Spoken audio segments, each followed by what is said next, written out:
All right, part 3 now. Let's see if I can show you why we might need to know how to make what I call the perfect histogram. So we're going to look at a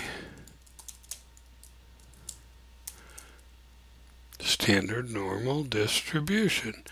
And a standard normal distribution has a mean of 1 and mean of 0, standard deviation of 1.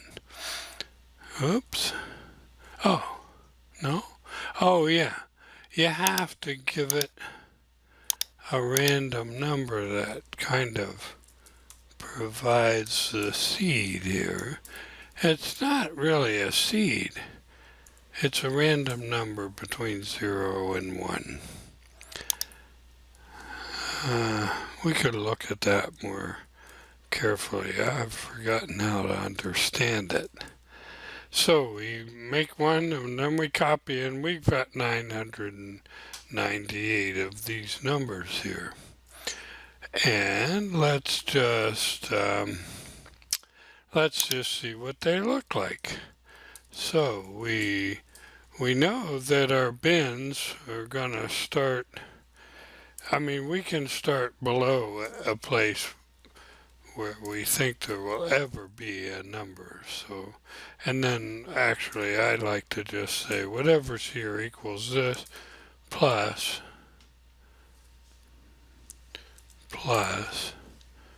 1, whatever the bin step is going to be.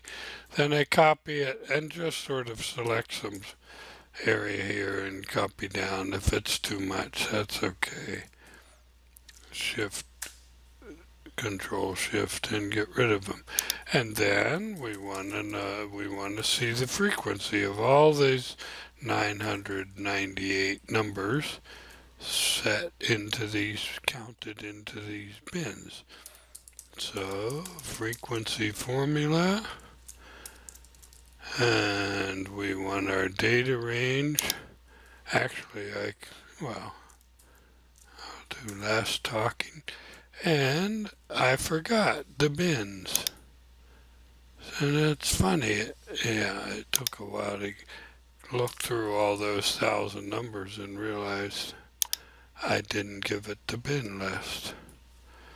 Alright, now we're ready to spit out the counts. As soon as it's done, see it counting here. That's a lot of numbers. Okay, now let's plot this as a column chart.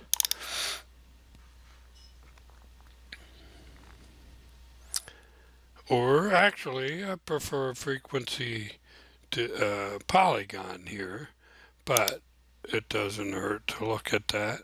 Either way, you see that the 0, which we expect to be the center of the whole distribution, instead is centered on the bin on the left, really. So let's throw this in here. This is the histogram. And if I hit Control R, usually it gets upset at first, but I've done this once already. Control R.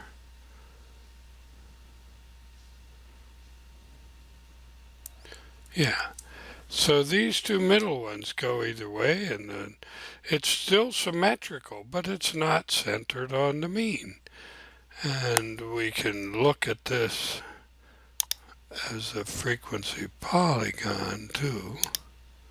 Copy, then I just right click and say paste, and we'll change this to, sometimes you get an option here that says change chart, but we'll pick a line chart here. And there you see two ways of looking at the same distribution. 1,000 random numbers, and it's not centered where we want it. Control R, Control R. So how do we do it? Well, I already told you how to do it. We give it we give it bins that we want it to have. So we want it to start at negative 0.5 and go to positive 0.5, centered at the 0 average. And so let's give it those bins, and I can just put a 4.5 to start this. Well, I guess I don't have my number locked down. 4.5. We start it with that, and it just automatically adds 1 to that, so that's what we want. And look at how that, we want a negative 4.5. Okay, and this should come around, yeah. But it's still not centered in the right place. But it is peaked in one bin, which is what we want. So we know that the 0 label is over here in the center of this middle bin. And so we just need to call this bin here 0 on the x-axis. And so what I showed you to do was Control X, cut, Control V, paste that over there. The graph still sees that as the bin list. You can see that in the formula here. See? Same data, same bin list. But now we put our X labels right here. And the highest one is the one we want to be 0. And so this is -1, -2, -3,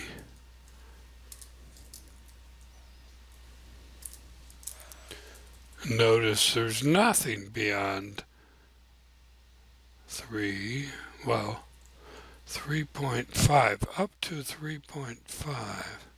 Anyway, now we can begin to really look. 2, 3, 4, 5, 6. And so we want twice as many lines here.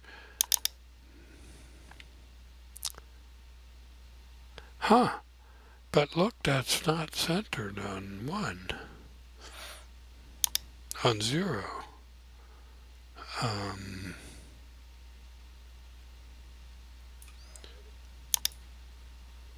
Let's try 9.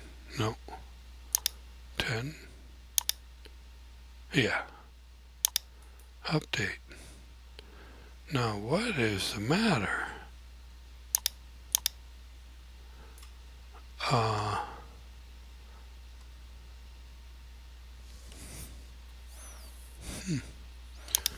Oh, X labels.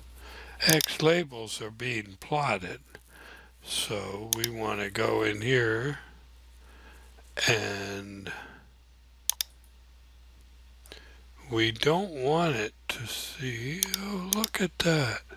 It did this. Oh no, it goes all the way over to column D, which is our bins.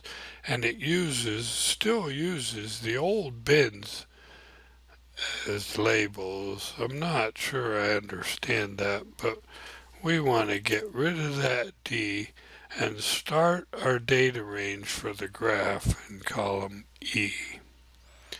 And then just click and let that happen, and then use column E as labels, and that should do it. Yes. See that? And that should also change this one when it gets around to it. Oh no, we didn't update this graph. So we go in here and change this T to an E. Click, Watch that. Oop. It needs an exclamation point.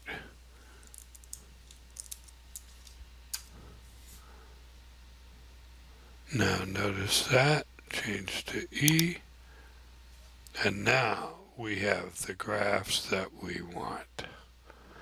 Ta-da!